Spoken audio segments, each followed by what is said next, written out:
আমেরিকায় আসার পরে এই প্রথমবারের মতো বাসায় কাঁঠাল এনেছি। কাঁঠালটার টেস্ট কেমন ছিল আর ইনাইও প্রথমবারের মতো এই কাঁঠালটি টেস্ট করেছে, তো ওর রিয়াকশন কি ছিল কাঁঠাল টেস্ট করার পর সবকিছু নিয়ে থাকছে আজকের এই ব্লগটি। আসসালামু আলাইকুম, কেমন আছেন সবাই? আপনাদেরকে আরেকটি নতুন ব্লগে স্বাগত জানাই। দেশে থাকতে কাঁঠাল আমার তেমন একটি পছন্দের ছিল না, আবার একেবারে যে খারাপ লাগতো তাও কিন্তু না, অল্প স্বল্প খেয়ে থাকতাম, তবে এত বেশি পছন্দের ছিল না। কিন্তু এখন মনে হচ্ছে কাঁঠালটাও যেন পছন্দের তালিকায় চলে আসছে। আমি তো আমেরিকায় এসেছি এই 3 বছর পার হলো, কিন্তু এর আগে কখনোই আনা হয়নি। এবছর কেন জানি অনেক বেশি ইচ্ছা করছে কাঁঠালটা খাওয়ার। ইন্ডিয়ান দোকানগুলোতে দেখতে পাই মাঝে মাঝে কাঁঠাল কেটে বিক্রি করে, কিন্তু সেই কাঁঠালগুলো আদৌ মজা হবে কিনা, কতদিন আগে কেটে রেখেছে, এসব চিন্তা করে আর কখনো আনিনি। আর যদি কাটা কাঁঠাল আনা হয় তাহলে এক এলবির দাম পড়বে প্রায় $6.5 থেকে $7 মতো। কিন্তু একটি দোকানের খোঁজ পাই, সম্ভবত ভিয়েতনামিজ দোকান, শিওর বলতে পারছি না। একদিন শাক আনতে গিয়ে দেখি সেখানে কাঁঠাল বিক্রি করে, আর এক এলবি কাঁঠালের দাম ছিল $1.50 কি $1.60 করে। তো হিসাব করে দেখলাম সে অর্ধেক কাঁঠাল কিনে আনলে যে দাম পড়বে, এই পুরো কাঁঠালটা কিনলেও সে দাম পড়বে। কাঁঠালটা পুরো না খেতে পারলে কি হয়েছে, এখানে তো বিচিগুলো পেয়ে যাব, তাই আর কেটে রাখা সেই কাঁঠালটা আনলাম না। ইন্ডিয়ান দোকান থেকে এই দোকান থেকে পুরো কাঁঠালটাই নিয়ে আসলাম। তবে একজন আপুর থেকে শুনেছি এদেশে কাঁঠাল কাটা আর খাসি জবাই দেওয়া নাকি একই সমান কথা, মানে বুঝতে পারছেন কত কষ্ট। আপু আমাকে বলেছে কাঁঠাল কাটতে যে সময় লাগে সে সময়ে তুমি একটি খাসি জবাই দিয়ে সেটাকেও কেটে বেছে ধুয়ে নিতে পারবা।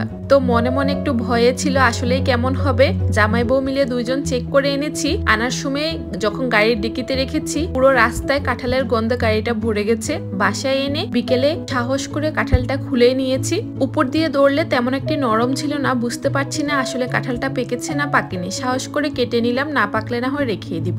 কিন্তু মাশাআল্লাহ যখন কেটে নিয়েছি কাঁঠালটা কালারটাও যেমন সুন্দর ছিল আর কাঁঠালটা ভালোভাবে পেকেছে, মানে আর কাঁঠালের কোষগুলো কিন্তু চাইলা কাঁঠাল ছিল, মানে আঞ্চলিক ভাষায় আমরা বলে থাকি, এটাকে আসলে কি বলে জানি না, মানে কাঁঠাল যে লেটকা লেটকা হয় না একটু ওরকম না, শক্ত শক্ত কাঁঠাল, খেতে কিন্তু বেশ ভালো। এই কাঁঠালটা আমার বেশি পছন্দ, মানে এরকম শক্ত শক্ত হলে আমার খেতে বেশি ভালো লাগে, নরম গুলো হলে তেমন আমি খেতে পারি না। কিন্তু যখন আমি কাঁঠালটা কেটে নিয়েছি দেখে হয়তো বুঝতে পারছেন, হাতে গ্লাভস নিয়ে কাঁঠালটা কেটে নিয়েছি, কিন্তু কোনোভাবে কোষগুলো কাঁঠালের চামড়া থেকে, মানে উপরের চামড়া বলেন আর মাঝখানে যে শক্ত যে লেয়ারটা থাকে সেটা থেকেও ছুটিয়ে নিতে পারছি না। প্রত্যেকটি কোষ ছুরি দিয়ে কেটে কেটে উঠাতে হয়েছে। আমাদের দেশে যেমন কাঁঠালগুলো টানলে চামড়া থেকে উঠে আসে, মানে টেনে খুলে নেওয়া যায়, এগুলি কিন্তু টেনে খুলে নিতে পারেনি। এক একটা করে কেটে নিয়েছি, তারপরে এই যে উপরে যে পাতলা পাতলা চামড়াগুলো জমেছে এখন গ্লাভসটা খুলে সেগুলিকে টেনে টেনে খুলে নিচ্ছি।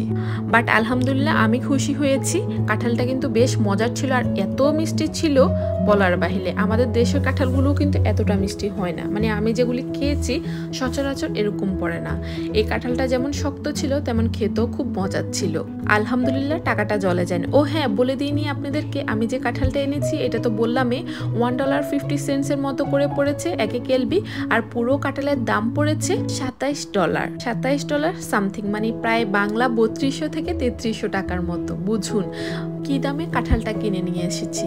আর দেশে যদি কাঁঠালটা দিত জীবনও এত সহজে খেতাম না। আর এখানে ক্রেভিংস হয় কাঁঠাল খাওয়ার জন্য। এটা যখন আমার আব্বু আম্মু শুনেছে ওনারা হাসতেছিল, বলে এখন তো ডলার দিয়ে কিনে খাবা, এজন্য তোমার কত কিছু ইচ্ছে করে। আসলেই কিন্তু মনে হয় তাই, ডলার দিয়ে কিনে খাচ্ছি তো এই জন্য মর্মটা বুঝতেছি। দেশে থাকতে তো এসব কাঁঠাল জীবনও ধরে দেখতাম না। কাঁঠালের সাথে যে লেগে থাকা ছোট ছোট কোষগুলো থাকে এটাকে আমরা নোয়াখালীর আঞ্চলিক ভাষায় বলে থাকি তিল্লিকোয়া। এটাও কিন্তু অনেক বেশি মিষ্টি ছিল আর আমি এগুলি উঠিয়ে উঠিয়ে খাচ্ছি, কারণ এত দাম দিয়ে কিনেছি, কোনো কিছু ফালানো যাবে না, সবকিছুই খেতে হবে। জানেন এত বড় কাঁঠাল থেকে আমার হাজবেন্ড মাত্র এক টুকরো কাঁঠাল খেয়েছে। আর এই কাঁঠালটি কেনার মূল উদ্দেশ্য ছিল আমার মেয়েকে কাঁঠালের সাথে পরিচয় করিয়ে দিব আর আমি কাঁঠালের বিচি দিয়ে ভর্তা খাবো, তাই সবকিছু মিলিয়ে কাঁঠালটি নিয়েছে। আর দেখুন আমি যখন কাঁঠালটি ভেঙে নিয়েছি তখন আমার মেয়ে এক পিস খেয়ে নিয়েছে কাঁঠাল, আরেক পিস নিয়ে কাঁঠালের পাশে যে পাতলা পাতলা আঁশ থাকে সে ভেবেছে এগুলিও খাওয়া যায়, সে এগুলি নিয়ে চাবাচ্ছে। পরে আমি দেখিয়ে দিই কিভাবে খেতে হয়। আর ওকে যখন জিজ্ঞেস করেছি কাঁঠালটি মজা কিনা আর ওর রিয়াকশন কি ছিল দেখে তো বুঝতে পারছেন, মাশাআল্লাহ ও খুব পছন্দ করেছে কাঁঠালটি।